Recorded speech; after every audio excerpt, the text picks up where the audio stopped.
रामकृष्णारी मायबाप मंडळी, आजच्या विषयावरती बोलणार आहे मी. तो विषय अतिशय ज्वलंत परिस्थिती, सत्य परिस्थिती या ठिकाणी मी मांडणार आहे. विषय अध्यात्माचाच आहे माझावाला, परंतु हा व्हिडिओ पूर्ण ऐका तुम्ही, कृपया स्किप नका करा. 4-5 मिनिटाचा व्हिडिओ सर्वांनी जरूर ऐका आणि ऐकल्यानंतर तुम्हाला काय वाटलं त्याच्यावर तुम्ही कमेंट्स करा आणि कुठंतरी फॉरवर्ड करण्याचा प्रयत्न करा. मी हरिभक्तापारा निवास समाज प्रबोधनकार समाधान महाराज पाटील. मी गेल्या 10 वर्षापासून कीर्तन करत आहे मायबाप मंडळी. विषय एवढाच आहे की मी फार्मा कंपनीमध्ये नोकरी करतो. गेल्या 4 वर्षापासून मी एमएनसी फार्मा कंपनीमध्ये नोकरी करतो, ते बी हाय क्वालिफाईड डिपार्टमेंट्स मध्ये. शिक्षण एमएससी आणि केमिस्ट्री झालेले 7 वर्ष टीचिंग केलेला व्यक्ती आहे. नंबर ऑफ कॉलेजांना बी फार्म असेल, एम फार्म असेल, एमएससी असेल, बीएससी असेल, या सर्व लोकांना मी टेक्निकल सेमिनार आयोजित करत असतो, जे आपल्याला कुठे युट्यूबलाही मिळणार नाही. 4-5 वर्षे एमपीएससी स्टडी केलेला हा हरिभक्तपरायण समाधान महाराज पाटील आहे. अजून भरपूर काही केलेलं आहे. हा एवढा परिचय मी तुम्हाला दिलेला आहे शॉर्ट. तर माझी तळमळ आहे, आज समाजामध्ये प्रत्येक गावामध्ये सप्ते होत आहेत, कीर्तने होत आहेत, पण त्या सप्त्यांमध्ये, त्या कीर्तनांमध्ये आजची काही प्रत्येक गावात मंडळी आहे ही त्यांच्या रिंगणातली महाराज बोलवत आहेत. बरं, एवढं कीर्तन करून, एवढा प्रोत्साह करून आमचं परिवर्तन अजिबात होत नाहीये. आणि आज खरं कोणी बोलत नाही. ते लोक काय करतात, तुमची वाहवा करतात, तुमची बळाई मारतात. अहो, 1.5 तासच्या कीर्तनामध्ये हे 50-50 मिनिटं वाहवा करतात, चापलूशी करतात. आणि चापलूशी करणारे कीर्तनकारांना तुम्ही भारी कीर्तन केलं असं म्हणतात आणि तुम्हाला ते प्रिय वाटतात. दुसरा मुद्दा, 15,000 20,000 रुपये तुम्ही त्या महाराजाला देऊन 1.5 तासच्या पुढे तो कीर्तन करत नाही. त्या 1.5 तासामध्ये त्याच्याकडे मटेरियल काही कीर्तनाचं नसत नाही, तरी तुम्ही त्याला वारंवार बोलवतात आणि भारी कीर्तनकार म्हणतात. हे म्हणावं तरी काय तुम्हाला? जो कीर्तनकार समाजाला आदर्श ठरू शकतो, आमच्या ज्ञानेश्वरीमध्ये एवढं तत्वज्ञान आहे, एवढं फिजिक्स आहे, एवढं केमिस्ट्री, एवढं बायोलॉजी आहे, मी वारंवार सांगतो. आज आमची मुलं मोठमोठ्या क्लासेसमध्ये शिकायला जातात आणि हरिभक्तपरायण समाधान महाराज पाटील ज्ञानेश्वरी मधून विज्ञान सांगण्याचा प्रयत्न करतो. आज आमच्या कोणी मुलगा 10वीला असेल, आमच्या मुली 12वीला असेल, कोणी बीएससीला असेल, कोणी बीफार्मला असेल, कोणी एमफार्मला असेल, कोणी एमएससीला असेल, या सर्वांना अतिशय आवडेल, रुचेल, पचेल असं एवढं विज्ञान हा ज्ञानेश्वरीतून हरिभक्तपरायण समाधान महाराज पाटील सांगण्याचा प्रयत्न करतो.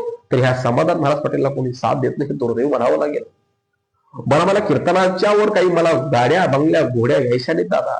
अरे, ज्या लोकांची मानसिकता तुमच्या पैशांवरती फक्त गाड्या घ्यायच्यात, बंगले बांधायचे, प्रॉपर्टी जमा करायची, तुम्ही त्या लोकांना डोक्यावर घेतायत आणि 40-40 हजार रुपये देऊन, 20-20 रुपये देऊन त्यांच्या कीर्तनामध्ये कवडीचं ज्ञान नसतं, तरी तुम्ही त्याला भारी कीर्तनकार म्हणतात. काय म्हणावं तरी काय तुम्हाला?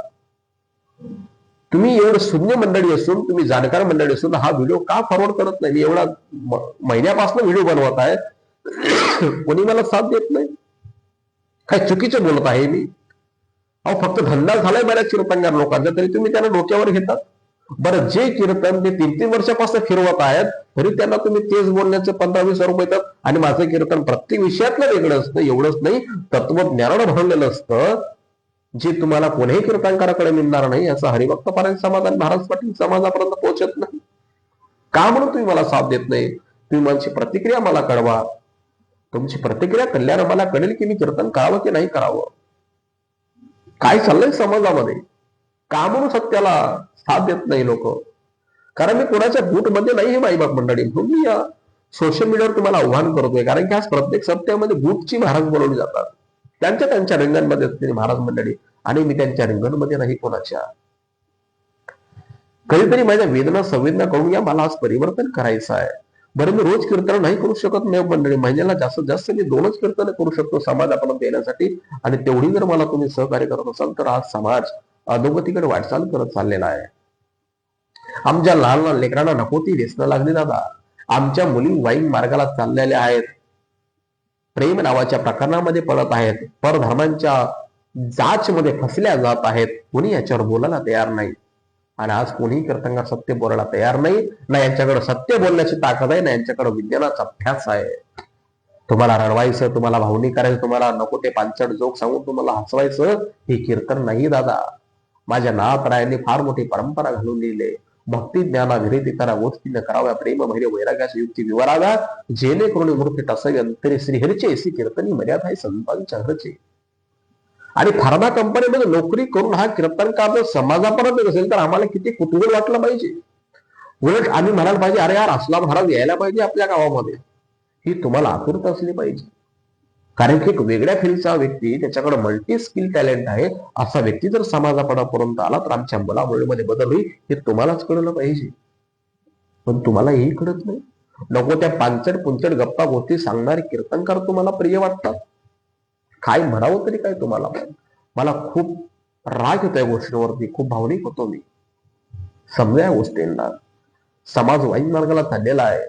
समाजामध्ये नातेसंबंध समाप्त झालेली आहे आणि या हरामखोरांना काही पडले नाही तुमचेवाले. त्यांचे फक्त प्रॉपर्ट्या जमा व्हायला पाहिजे. तुम्हाला समाजाबद्दल त्यांच्याशी काही घेणं देणं नाही. जे तुम्हाला उपदेशाच्या गोष्टी समाजापर्यंत करतात नाराच्या गादीवरून, त्यांचीच पोरं घर मोबाईलमध्ये काड्या करत बसतात आणि गेम खेळत बसतात. तुम्हाला काय सांगायचे त्यांनी. लोके सांगे ब्रह्मज्ञान, स्वतः माते कोरडी पाषाण. म्हणून काही गोष्टी समजून घ्या. आणि पुन्हा व्हिडिओच्या माध्यमातून मी तुम्हाला आव्हान करत आहे, समाधान महाराजचे कीर्तन म्हणजे अतिशय अविस्मरणीय कीर्तन असतं. मी स्वतःची स्तुती करत नाही माईबाप, एकदा कीर्तन आहे का भरपूर गावांमध्ये गेलो, पण एवढंच आहे ना, सांगण्याला साथच कोणी येत नाही. खरं बोलतो म्हणून राग येतो. अनेक विज्ञानवादी कीर्तनकार आहे आणि बऱ्याच गावांमध्ये काय 10वी-12वी शिकलेली जुनी मंडळी सप्त्यांची मालकी झाली. त्यांच्यामुळे त्यांना या महाराजचं महत्व कळत नाही की आज आमच्या पिढीला कशाची गरज आहे. समजून घ्या. सप्ते कीर्तन हे मनोरंजनाचं साधन नाही, तर परिवर्तनाचं साधन आहे. ज्ञानेश्वरीचे खरं तत्वज्ञान बाहेर पडलं पाहिजे. गाथ्यातलं खरं तत्वज्ञान बाहेर पडलं पाहिजे. यासाठी हा समाधान महाराजचा अट्टहास चालू आहे. मला साथ द्या. पुन्हा हा व्हिडिओच्या माध्यमातून तुम्हाला आव्हान करतोय की या व्हिडिओला जास्तीत जास्त शेअर करा. जिथं जिथं तुमचे नातेवाईक असतील त्यांना माझं नाव सुचवा आणि सप्त्यांमध्ये तारीख टाकायला लावा. कुठंतरी कोणाला कार्यक्रम मिळाला तरी एकदा कीर्तन ऐकण्याचा प्रयत्न करा. हा हाय पहिले समाधान महाराज पाटील आहे. परिवर्तनच व्हावं हीच माझी आस चालू आहे. आमच्या मुलांमध्ये आमच्या मुलींमध्ये बदल घडावा, धर्माची आस्था टिकावी, संस्कृतीचं पालन टिकावं, हा माझा अट्टहास चालू आहे. साथ द्या. एवढं बोलून थांबतो.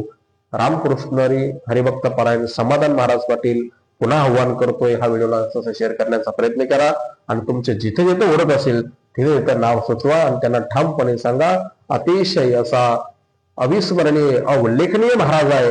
एकदा कार्यक्रम ऐका आणि पांचन पुंचट गोष्टी ऐकण्याचं बंद करा. रामकृष्ण हरी.